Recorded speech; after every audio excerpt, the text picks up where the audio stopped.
But one thing I will say about the VTubing space is if you mess up even a little bit, people think you should just fuck off and die. And it's just like, even if it's not that serious a thing, they'll make it into the fans and the viewers and make it into this big fucking situation and kind of just want to, I don't know, they make a mountain out of a molehill a lot of the times when it comes to these stupid Google Docs, man. What's going on YouTube? Today we're going to be reacting to a video about the mean girl problem in VTubing. There are two types of Google Docs. X person is a sex pest, usually a man, or X person is a bully, usually a woman. Thus, why mean girls are hot topic trend these days. And while we usually want to take the sex pest allegations a lot more seriously, the mean girl allegations are a lot more fun to talk about. Because not only can we shit on the mean girl, we can also have the right to be misogynist. The idea that Google Dockies exposing other creators being bullies are so common in this space is very interesting to me. In fact, it's a lot more common than the Twitch streamer culture. When it comes to the Twitch streamer sphere, I've noticed that people that don't like each other usually just don't talk to each other or proactively shits on them in public. Their beef are for the world to see. And if I had to guess, I think that's mostly due to the fact that when it comes to VTubing, the unique thing when it comes to VTubing, unlike IRL content, is because you're not showing your face, or at least a lot of creators don't show their face. What happens is when they get in some hot water or a situation they don't want to be in, they'll like quote unquote graduate, and they have the option to lay low for a little bit and come back as a completely different VTuber when most people forgot about them, or they can easily just cross over into the IRL space because most VTubers, I don't want to say most VTuber fans, a lot of VTuber fans, they don't like IRL content creators. They're really weird about it. They say that they use that term flesh tuber. I hate that term so much. Like just say IRL tuber, just say IRL creator, right? But a lot of VTuber fans, they don't watch IRL creators. So if something happens in the VTubing space, you always almost have an option to kind of just say, well, you know, I'm gonna go do this instead and come back in 6 months as somebody else. And consume popcorns too. In VTubing, it's a lot more hush-hush or more passive-aggressive, especially if it's coming from a generally respected content creator. Nobody usually wants to say anything until a Google Docky comes out, then all of a sudden, like goddamn locusts, everyone reveals that they actually had some bad experience or two. Everyone actually has a problem with them. And and to be fair, I'm not saying all these people are right. Like some of them are bad faith actors and they're just trying to get clout off a situation, right? But a lot of the time when it comes to this type of thing, if it's a big person who did some scummy shit or whatever the situation may be, a lot of the people involved, they may be smaller creators. They may be afraid of the backlash that that person can, you know, create for them. You know, it's hard to call out a big creator and someone who's already settled and has power and all this stuff as a smaller creator, because who's going to believe you? And then on top of that, if that person wants to use their influence to kind of shut you up or have people, you know, blackball you or make it seem like you're the one lying and brush it under the rug, they can absolutely do that. And for the smaller creator involved, it might not even be worth to call that person out. And then when that person eventually does slip up or whatever the case may be, they're like, okay, yeah, now I feel fine saying something. That makes sense to me. And while I understand where this silence comes from if NDAs are involved, but a lot of the time NDAs aren't actually involved or aren't doing jack shit in these situations. I'm not saying that VTubers have more beef against each other than normal Twitch streamers, but I am saying that how they go about their beef is very unique. And one has to wonder why this is. Is it because the consequences have a splashback effect? Or is there something a little deeper? I think like I said, I think it just basically comes down to the anonymous factor. You know, it goes to everybody's head in this space. So I tried to do a little thought experiment, figure out the unique factors that makes VTubing different, and whether or not those factors would actually contribute to this very unique phenomenon. And there's really only two factors, actually three factors, that separate the regular Twitch streamer and VTuber culture. The inherent anonymity present in the roleplay and anime aspect, the fact that the industry is smaller, and the fact that it's dominated by women. And you also have to remember, I don't mean to sound mean here, but a lot of the people who do VTubing, they're kind of, what is the word? I don't want to say social outcasts, but it's adjacent to the anime community, anime fandom, and anime fans can be, they could be kind of weird. And they also, a lot of them have a chip on their shoulder because of that whole element of how, you know, I got bullied for like an anime, blah, blah, blah. And now they're finally in a position where they have more influence and all that type of stuff. And they become the exact same type of person who is bullying them. I've come to a conclusion that it's these very same factors that actually are the reason for the bullying epidemic. This is going to be a very, very weird video. I am not a sexist. In fact, I'm a paragon of anti-misogyny. Believe me, I have women that are friends. Even my roommate is a woman. Let's talk about the method of attack VTubers use. It's so weird. I'm sorry. I'm a believe this person, but it's so weird to be like, oh, I'm not this. I have this as my friend. That's such. I know it's such a funny thing. Employ against each other. Google Dockies. As I have mentioned, a lot of rumor mongering and Google Docs that goes around men usually talk about their sex bestie behavior. The most recent big one is the case of Real Kamana, a wannabe VTuber CEO that turned out to leverage his connection. I'm not gonna hold you. I'm so sick of like Google Docs being the default form to like call people out or whatever, explain your situation. Half the time when this happens, me personally, I don't read these Google Docs, man, because some of them be pages long, and I'm just like, I'm not that invested. It has, it's like, how much do I care? And a lot of the time, I don't care enough to sit down and read a novel about a situation that really doesn't matter to me. Maybe I'll watch a video if I'm bored or something, but for the most part, I can't ever say I sat down and watched, and read an actual Google Doc from somebody. Falsify or exaggerate his network to appear more authoritative and appealing to work with, and also using this perceived power to try and get under women's pants. It's very predictable, to be honest. From a sex pest freak's perspective, the logic is simple. And I never understood this type of thing. Like, you put in all this work, you put in all this money to get a VTuber model. You edit, you got made videos, and you got some type of cloud. It's like that's not an easy thing to do. And you're telling me for a lot of people, that's the motivation to do all that is just to hook up with somebody, hook up with another content creator, hook up with another VTuber.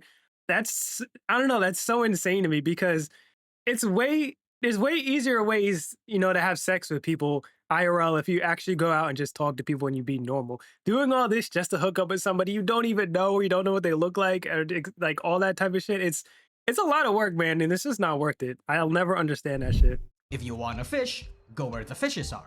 But again, among VTubers themselves, it's that they're bullies or mean girls. And more often than not, a lot of victims of these mean girls are not who and what they usually depict they are. Oftentimes, from the many Google Docs that we've read through in the past years alone, especially accounting the responses against. Also, I want to say my own personal experience. I'm by no means like a massive creator, and I mostly keep to myself. Right? I don't really do collabs right now. That's not really a focus of mine. But all the creators that I have come in brief contact with, and I've talked to, most of them have been female, and they've been pretty cool so far to me. Like, granted, I don't talk to them on a daily basis, and I'm not doing all that shit. But like most of them has been pretty chill. So I don't know. I don't really have uh, a frame of reference personally for this type of thing. But I do feel like it's a little lopsided because I do think it's just like a small group of people, small group of bad actors, a small group of people obsessed with growth by any means necessary that contributes to this type of thing. Side docs, there is a concerning number of them where the authors of these docies are not the victims that they claim that they are. That they're not clean of the same hostile behaviors that they try to call out, or perhaps they omit information or exaggerate events to paint a worse picture. Well, sometimes it's that saying, it takes two to tango. Like, at what point do some of these people take responsibility? I'm not saying I'm not trying to victim blame or nothing, but sometimes it's like, okay, so you entertained this person for how long, knowing who they were and what could possibly happen if something like this came out, et cetera, et cetera. I do think sometimes these people use it to their own advantage as clout, and then when it's no longer benefits them, they try to get a little bit more out of it, with one last hurrah, and they release a Google Doc. Again, I'm not trying to victim blame people because there have been serious situations, but I do think some people kind of just they don't care. It's just a stepping stone and just another way they see that they can grow. Because in the short term, yeah, it's going to be a lot of shits around you, but in the long term, people forget very quickly. People move on very quickly, and there's always a new situation around the corner. And then eventually, your numbers are going to go up, and then people forget about you, and then you're just going to keep going. 'Cause, like, people aren't really going to remember that situation, and you can come out on top. This is why we've gotten a little bit critical of them. But we're not here to talk about the flawed docky creators, but rather the nature of these dockies. And there's a trend that I've noticed. Most, if not all of these hostile behaviors are not necessarily done via public callouts and open verbal shitting on stream like what many Twitch streamers. I remember this situation, bro. This shit was so corny. Both from Sneeko and Charlie. I'm sorry, bro. This has nothing to do with video. It's just a personal thing, a gripe that I've always had. I thought both these dudes was corny for pulling out their guns, man. That shit was lame. do. Instead, it's a lot more subtle and insidious. A little something called relational aggression. Otherwise known as social aggression, it's a type of psychological bullying where instead of physical or verbal harm that men usually employ, they instead damage a person's relationships, reputations, and platform. It usually comes in the form of spreading false rumors, gossiping, social exclusion, or active gaslighting, among many others. And like I said, again, I think this goes back to people, a lot of these VTubers being just like social outcasts and they're, growing up or wherever they are. And now that they're in a position of power and maybe they're popular, whatever, they want to be the ones, gatekeeping and being in charge and doing the bullying. It's basically the domain expansion of manipulation What the hell tactics. is this clip? Now, men are very much capable of relational aggression, but women do it more and do it slightly more aggressively. Studies have shown that more often than not, women actually employ this behavior. Though I should let you know for the sake of good faith that a lot of the research about this also recognize that other factors may impact the results of these studies, such as home life, school environment, and peers. Ages are also wide, ranging from age 7 to college years. Some studies also suggest that there's no real difference, but there are a lot more studies suggesting that it does, especially in their adolescence. In fact, VTubing itself should be a case study in of itself on this specific topic. In any case, let's break down why VTubing is like this. Again, there are three factors that make this a common trend in the industry, starting with the fact that VTubing is smaller. In a small pond, there can really only be so much food for the big fishes to eat. One of the minor issues are of the character design mixing. In terms of aesthetics, design elements that have a universal appeal are few and far between, and can leave a smaller pool of combinations for VTubers to want to use, whether they like it themselves or because they think it's the best business trend. You ever notice how you don't see a lot of bigger or successful VTubers have such a dramatically different type of design? It's all rooted in anime aesthetics. Like every now and then you'll see a different type of VTuber actually blow up and do well, and their model is like not a traditional anime model, but for the most part, it's all just anime. I think that has a lot to do with why people's designs are so quote unquote samesies or use the same elements of what's already popular. And because multiple VTubers use these design elements, they will look at other people having the same and fucking resent them. Seriously, something that petty is a legit excuse for even a big VTuber to get upset. The most notorious example I can think of is legit the Silverveil, Spite, and Cinder situation. Unfortunately, you don't own a design theme rather. For example, what he's talking about, obviously the dog, hound, whatever the fuck.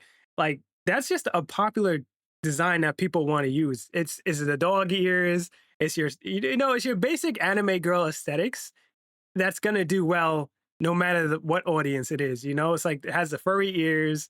It's just something that's very easily digestible, and this is a very popular design. So to think that you own that type of thing, that's just always been crazy to me because it's like, brother, sister, you understand you have a very basic concept for a VTuber model. I'm not saying their model is basic or anything like that, but like it's a very popular thing to be a cat girl, or a puppy girl, anime VTuber model, right? Where it turns out, Silverveil's audience and Silver herself, allegedly, did not like Cinder for having formerly the same design elements to a point of being, allegedly, harassed by said fans. Cinder That is such a petty thing to hate somebody for. Oh my goodness, bro. Honestly, this is why I stay to myself a lot of the time because I just can't be bothered. The only thing I'm focused on is making content and doing and building my own, the situation over here. I don't really have too much of a, what's the word, interest in doing collabs with other people or reaching out to other people. I kind of just want to do my own thing. And one thing I want to do with my platform or my channel, whatever, is I want to grow all on my own. I don't want to grow because I got propped up by this other VTuber or I'm friends with this other VTuber or whatever. Like, if that happened, I guess that would be cool. I'm not, you know what I mean? But I'm for sure not trying to make that a reason why, because I never want people to be like, oh, this person is only successful because of this person. And like that shit, I'm good, bro. I'm so good off of that. Granted, that'll probably make me grow slower, but that's perfectly fine by me, man. in turn, and failing the generational trauma check, also did not like Spite for having the same design elements. A smaller case would be Powder blasting this VTuber Lily for copycatting their white-haired Violet Elf design. People will I remember that situation, and that shit sucks because embarrassingly, I'll admit I used to watch Powder a long time ago, and she wasn't always the way she is now. And it was honestly around that time where I noticed she started acting weird or acting different. I don't know, maybe she was just becoming more of her who she is, or maybe she was grifting. I don't fucking know. But she definitely wasn't always like that. She used to be pretty chill, and it sucks, man. It sucks to see a creator that you like watching all of a sudden does this almost overnight change, and it's like, what the hell? Have you been acting different? Have you been pretending to be something this entire time, or is this how you really are? It's I don't know, man. It sucks. lambast on other people for looking similar to each other. Small indies tend to do this a lot more than others though. But at the same time, maybe there is some kind of olive branch I can extend to the people that do get copied or do copy. Because look at me, I'm literally named the Press Nusagi. Even if it was supposed to just be a placeholder, I took that fucking name because I was Pecora's goonest soldier. And I took massive inspirations from Omega Alpha because she embodied everything I liked from a character design perspective and aesthetic. So I'm not necessarily guilt-free from this. But again, this is just minor. In the grand scheme of things, the copycat issue is a unique culture thing, but nothing that I would constitute as a problematic part of the industry. This is funny to me because how many VTubers actually have catchphrases? Shy Lily is literally the only one that I know that has a catchphrase. And it's like, how do you even make that work without it being kind of like, I hate using the word cringe because my stance is in order to be a content creator, you have to be cringe. It comes with the territory, right? There's no content creator you can point to and tell me that they haven't done cringe things or won't do cringe things in the future. It's just a part of the entertainment. It's part of being content creator. But when it comes to VTubing, the one thing I just can't get behind is coming up with a fucking catchphrase. Maybe it's something that's naturally happens. I don't fucking know, but this shit is so silly right here. Swam swam, like whoopa whoopa. What are we doing, bro? The bigger issue actually is that because the It feels like you're putting your energy into the wrong things to grow. Like all that energy you're doing to come up with a fucking catchphrase, just make content, dude. industry is smaller, it becomes a much more focused and tenser, connection-oriented space, where these connections become one of your most important assets, sometimes more so than your numbers. I think that's literally a thing no matter what industry when it comes to um honestly a lot of energy, just life in general, right? But when it comes to content creation, who you know is almost always more important than what you know. It's just how it is. You have to accept that or I don't know what to tell you. It's just the truth. But And I don't think that's necessarily a bad thing either. it's a fragile and fickle thing. You can be a nexus of VTubers in one day, then a radiation-heavy zone in the next. Both Which is why it's absolutely important to make sure, like I said, you have your own group, your own. It's important to be able to say that you can stand on your own 2 feet when it comes to this thing. That's why I'm so focused on growing on my own and not through connections. I know that's harder, and that's probably me being hard headed and going against what I said, but I forever would want to be able to come back and be like, I did this on my own, right? private and public perception can affect this network, affect what groups you are able to interact with, as well as access to sponsors and resources. What this means is that if you are not well liked publicly or behind the scenes, or have a fair share of drama on your ass that a particular group in the right spaces may not like, you are effectively barred from certain opportunities. This can be because you may not align with the girlies, or because you're a lolly, or because you've unknowingly upset someone higher in the food chain. I mean, to be fair, there's a lot of VTuber. I keep saying a lot. I don't want to generalize. I'm trying to be better about that. But there are VTubers who think they can just get on stream and just say wild shit for no reason. And then when you pander to a certain audience, you have to be willing to accept the repercussions that comes with that audience. You have to understand that words have consequences. And if you're trying to grow and you're trying to build a connection and trying to build this as a living, you have to play the game almost where, okay, do I want to be brand safe so I can get more opportunities? Or do I want to be 100% myself and speak my mind all the time, knowing damn well that's going to cost me opportunities with certain people down the line? It's just part of the game, man. You'll never be disappointed with how humans react when they get power. While there is that 0.01% of people that will remain humble or largely resistant to abusing that power, the gambling man will always win if they bet that they would, in some sort of way. And when the space is connections oriented, people, groups, and companies may not be inclined to take people in just because they have big numbers. While this is a problem not unique to VTubing, connections and friends in the right places kind of thing, as it happens in any subsect of the entertainment industry, the unique factors of the space amplify and compound on the matter. Again, space dominated by mentally ill women with mentally ill male fans. Many people will find it easy to use the power dynamic. I, I get it's a joke. I get it 100%. It's probably a joke. But on an off chance that it's not, I think it's kind of crazy to assume all VTubers are just mentally whatever. I will admit that you have to have a certain level of weirdness about you if you want to be a VTuber. I think that's inherently kind of comes with the territory, right? But I don't think everybody who's a VTuber has like some sort of mental issue or whatever. Dynamic to, for example, rob people of opportunities to take for themselves or for their own groups. Call in a favor from a powerful figure to do a little something against someone and make it so that it's not connectable to them. And for the victim, it'll hurt even more. Sometimes, you wouldn't even notice that opportunities aren't going your way anymore. You'll probably have a mental breakdown first on why acquaintances are no longer speaking with you before you even find out. This is not the only harm that comes from the space being small.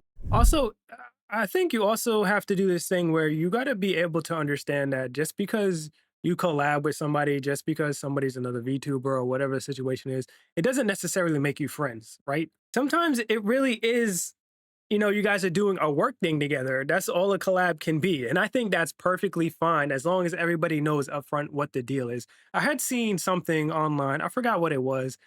I think they didn't want to be a VTuber anymore. And one of the reasons was they think it's because, or they said it's because when people do collabs, they don't really hang out like they're supposed to hang out, if that makes sense. Like they'll be in a call together, but if they're not in a game, they'll be on mute talking to their chat. I think that's something they said something along the lines of that. And to me, that sounds perfectly normal. If you're streaming and you're doing a collab, I think it's perfectly normal to mute when you're talking to your chat. That's like seems like it would be etiquette, right? So you're not talking over each other while you're talking over each other's chat. But at the same time, and that being said, I think a lot of people get it in their head that they're friends with people and with these other creators when you have to remember you don't really know these people. You've never met them in real life. If you've never talked to them off stream and hung out with them off stream and played games with them off stream without making content, then it's a good chance you guys are just doing work content. And there's nothing wrong with that. Smaller. It's also the dark side of competition. I've mentioned in my video talking about why VTubing has become so negative that the desperation that people feel to grow or maintain their size is a big part of the reason why they do things that can be seen as divisive or volatile. That when competition becomes fiercer, people are going to be willing to do less than nice things to others to get to the top, which can include a lot of the relational aggression and backstabby tactics I've mentioned earlier, especially if they see a window where it'll be active. But what I didn't mention in that video, because I was saving it for this one, is that the more intelligent variants of these mean girls go about their desperation and insecurity very intelligently. Sometimes, all that trust and venting that you've given to a VTuber can easily get used against you. They'll pretend to be your friend, faking concern for your well-being and advising you to do something that actually works against you. Which is why I keep I keep my circle very small to the point where it's just me. And as an adult and a content creator, you have to know not everybody needs to know your fucking business. I understand you feel like you spend a certain amount of time with these creators or that you consider your friends and you make content together. But if you haven't actually met these people, you don't know them in real life, you haven't been around them for a long time, you need to just be careful about what you say around them because people are weird. I'll definitely give them that. You never know who you're talking to on the internet.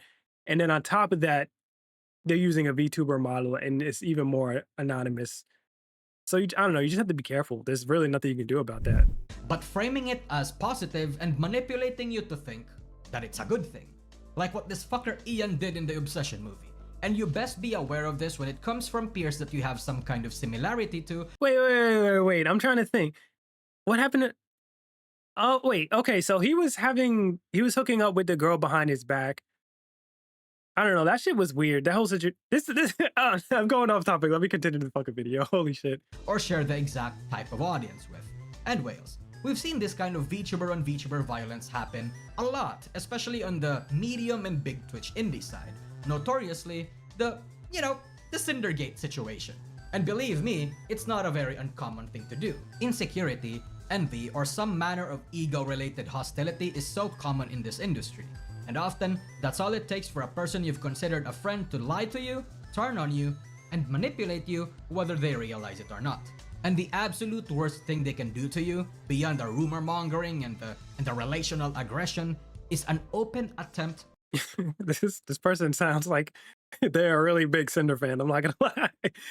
There's nothing wrong with that. That's fine. It's just funny to me. On your very career. Again, I have to emphasize, VTubing is small. So any medium to large scale cancellation attempt is going to be seen by anyone that aren't Hololive or Nijisan. I don't know if VTubing is small.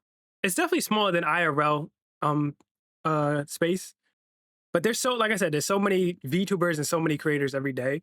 I think maybe the VTubers you see, the popular VTubers, in the space, it seems like it's small, but in the grand scheme of VTubing, I don't know if I'd call it small. It's growing every day, and there's so many creators. When you're only talking about the top creators, then maybe it feels small. I think it's just like, I don't know. I guess it could go either way, man. Only viewers. Even if they're a different type of audience, or that they only know the rough details, it's still enough to form a negative impression on you and thus affect your brand negatively.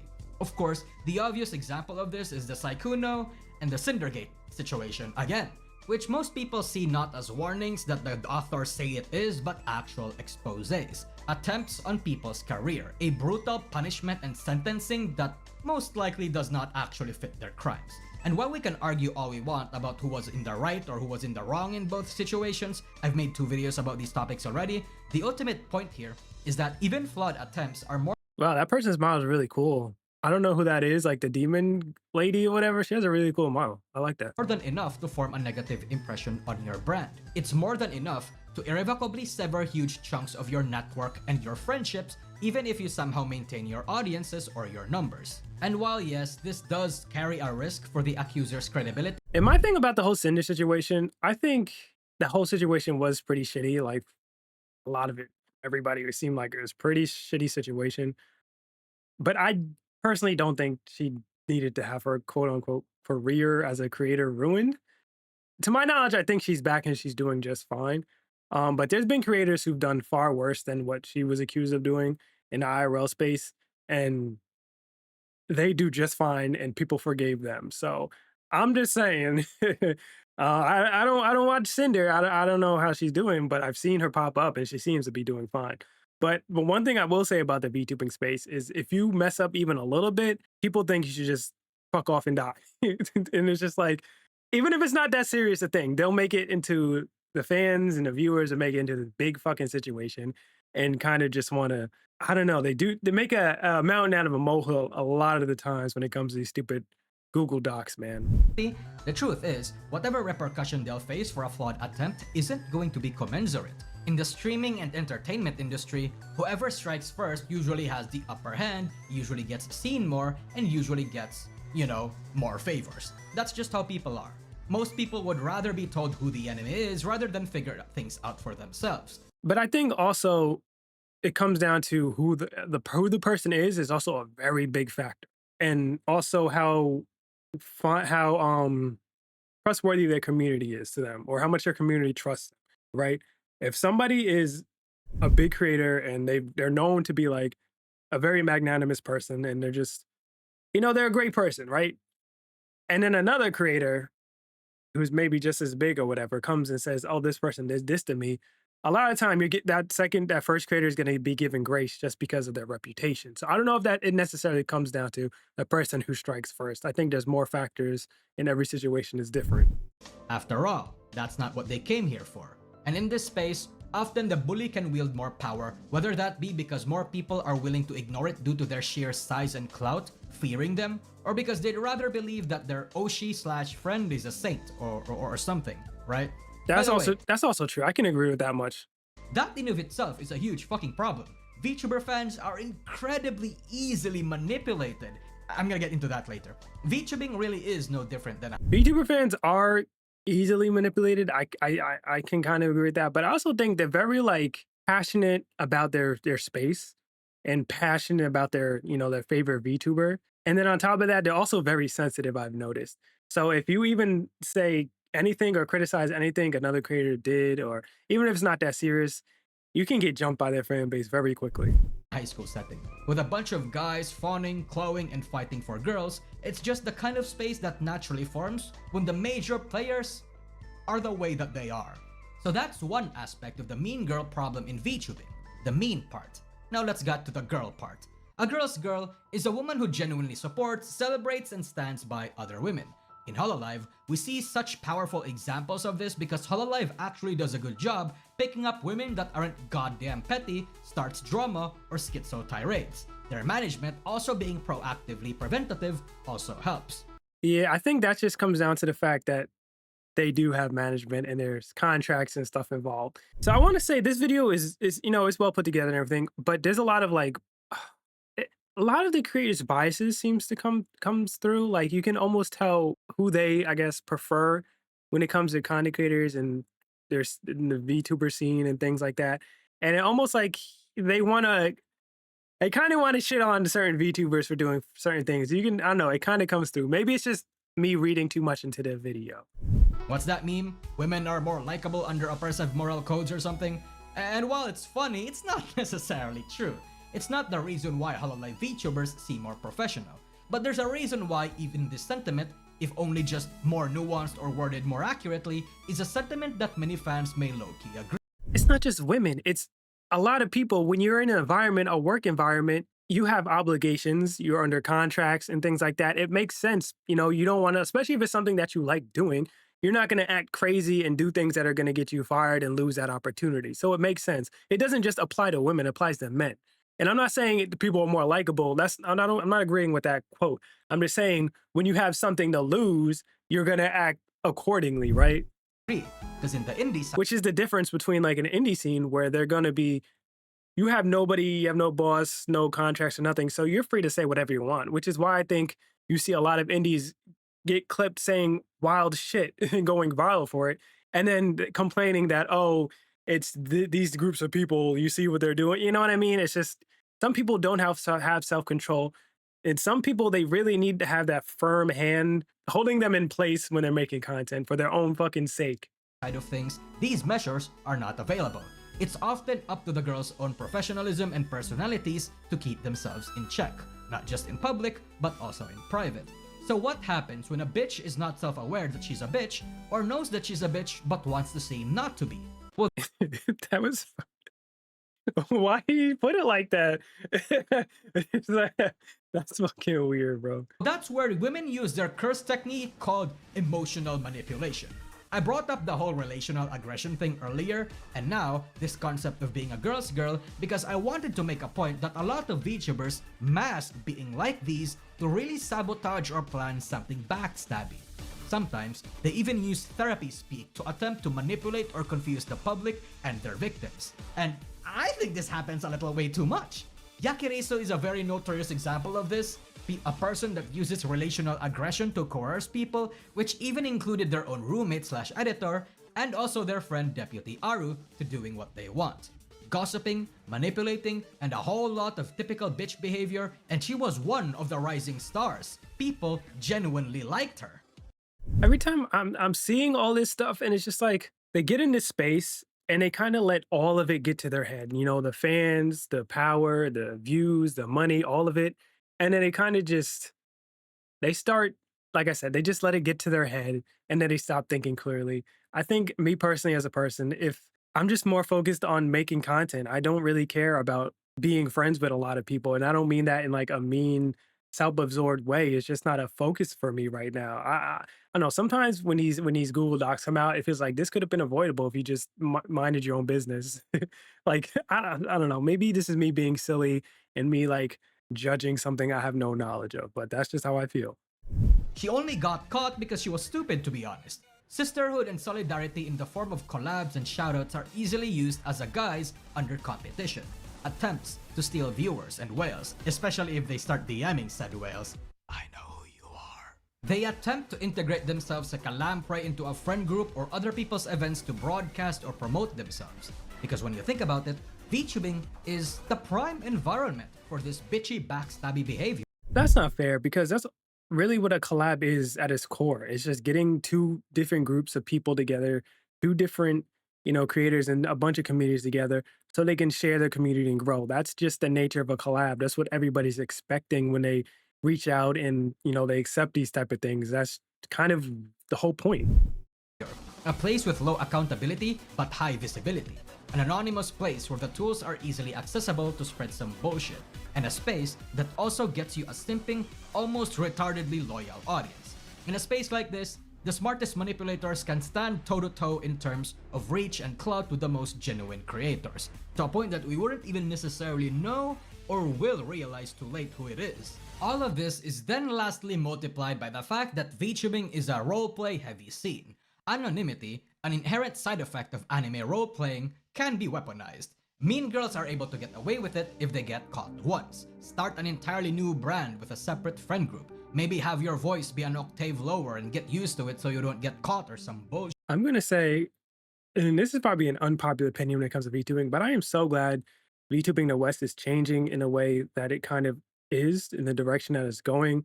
I'm glad it's becoming its own thing and it's not so much about the role play scene and people are doing more varied content because I also think that's a lot of the core issue is people trying to live up to these certain standards of what VTubing is in other parts of the world. And I think that has an effect on the way people acting as well. I can't exactly prove it yet. I think we're gonna need more time, but I think the direction VTubing in the West is going it's an interesting one, and I kind of like it so far. It's just way too easy. People like Cha Cha Chela, aka Bunny Alisu, is very notorious for this, undergoing multiple personas every time she gets caught in a bad situation. This is what I said earlier in the video. I agree with this. Gunpai is an even more notorious example, a mentally ill GFE VTuber who is all sorts of insane. And more recently, this girl Sumi, who recently got into a controversy for bitching and whining about why Shy Lily blocked her, notoriously having 18 plus account name changes to dodge past controversy, and also had a major allegation under her belt such as harassing other content creators for copying her and copying people herself. Their infamous deeds are covered by other channels, so I suggest you view those. These are negative byproducts of the industry's roleplay heaviness and the anonymity that goes along with it. Whereas it's easy to hold IRL streamers accountable for bullshit that they did, or easily track and warn people I don't think EDP is like the best example of what you're talking about here. That's a wild boy, man. about them when they try to do a comeback or rebrand, in VTubing, it's a lot more difficult. Because not everyone pays attention to everyone, and people have a memory of a goldfish. And I think people started getting I don't necessarily think people have a memory of a goldfish. I think it's just there's so much going on. The internet and not just the VTubing space, just like everything. And there's always something new to talk about and to point out, to gossip about, and talk about. It's just how it is. I don't think it's a memory issue. I think it's just a lot going on. tired of all of this mean girl drama and bitchy behavior because of the Cindergate situation. That drama was a nuke. Even after the explosion had settled, the radiation still remained 1 year later. I think the number of people involved in that drama, the sheer pettiness displayed that respected indies and supposed professionals, and the kind of information we shouldn't have known about as audiences, really disillusioned a lot of people, regardless on whether you were Team Cinder or Team Shylily, because it was a situation where low-key everyone kinda sucked. A lot of people did not need You see what I mean? This person definitely has a bias to certain VTubers. I can tell, bro. It's so funny to me. It's okay if that's who you fuck with, but I don't know, man. to involve themselves in that shit flinging, and why a lot of fan bases of the entire scene were also taking part of this some holy crusade in the name of their anime women. I know and agree that we should hold people accountable here, but holy fuck. I say it's radioactive because it didn't just affect the I think that it's important to hold these types of like situations accountable and to like view them with a critical lens. Because if you don't, I really think it'll get out of hand very quickly. And then things are only going to get worse if you just let people get away with certain things. And I don't mean to sound like I'm the law or this person should do time. I don't mean it from that point of view. But if we let the shitty people slide and continue to be shitty people, it's going to poison the well. And it's gonna make things even worse. Fan bases and the VTubers that were involved in that drama, it spread throughout the mainstream, spreading the miasma of doubt, planting a seed of criticality against any and all VTubers that they may not be as professional, smart, and good-willed as they paint themselves to be. Google Dockies were long recognized before as a mainstay, but was really only solidified as a cultural phenomenon in the industry because of this drama. To me, it's okay if my Oshi is not wholesome or smart or is not a good role model. It's not your job to be. And you can blame some of the fans for this type of shit because fans of VTubers, they kind of obsessed with, oh, the anime girl on my screen, excuse me, the anime girl on my screen is just an anime girl. You know, they kind of get disillusioned, in fact, with that there's an actual person behind that model. And a lot of the time, they don't want to know about that. They want to keep it separate. That's just like how it is. So they kind of manipulate themselves into thinking that the person on screen is this perfect or just that. And they forget there's a human behind that model. And just like all humans, that human has flaws and they have character traits just like everybody else. So when they do something crazy, it's a mind blown to them because it's just like, what? You're not an anime girl with your own thoughts and opinions? Like it's I don't know. A good role model as a content creator. It's to entertain. People shouldn't look up to any VTubers as paragons of goodwill, but they want to be for some reason. It's because, like I said, the VTubing space and the VTubing in of itself, at least when it comes to the origins, you know, in Japanese versions of a VTuber, it's supposed to be this, you're supposed to be playing a character, a separate character from an actual person. And a lot of people buy into that. They buy into that. And so they set themselves up for failure. Or perhaps not. Perhaps it's not them that wants to be seen that way, but the fans insist that they do. It's both sides. It really is. Fans that glaze their Oshis a little too hard, paint an exaggerated picture of sainthood that only a true simp is able to do. That they are where they are because they are good people. They deserve to be where they are because of their character. Putting them in a pedestal that makes them seem uncritiquable, using their disability, their mental illness, or gender or minority status to deflect criticism. And maybe that's the ultimate reason why there's so many mean girls. Beyond the faults of the VTubers in the industry itself, maybe it's because of us too. Maybe it's because, as fans, we enabled this. People would rather defend them if they make mistakes rather than provide even constructive criticism. And such a hug-boxy space only encourages bad actors to provide criticism that is far from constructive. People would rather flatter their ego and validate emotions or actions that shouldn't have been. People would rather protect their platform, not their integrity. People have simped too much. Our favorite VTubers come from all walks of life. Nerds who got bullied for being a nerd, bullies who picked in high school, normal people who just found the concept interesting, disabled or physically/mentally ill people who saw VTubing as a viable career path. All these walks can eventually develop the kind of mean girly behavior that we've seen over the years. Some more than others, sure, but we have seen disabled This person really does not like Demi, bro. Anytime she's on the screen, it's like something negative. It's funny. VTubers be a mean girl. We have seen normal people who get corrupted and let their ego take over. We have seen bullies who got worse. We have seen nerds become the very thing that they used to hate. It ties back to what I said in the middle of this video. You'll never be disappointed with how humans react when they get power. So perhaps it's our reaction that we also may need to look out for when we see these behaviors. Anyway, this is a pretty interesting video. I'm going to leave a link to the original video if you want to watch it without me talking over it. Thank you for watching, and I'll talk to you in the next one.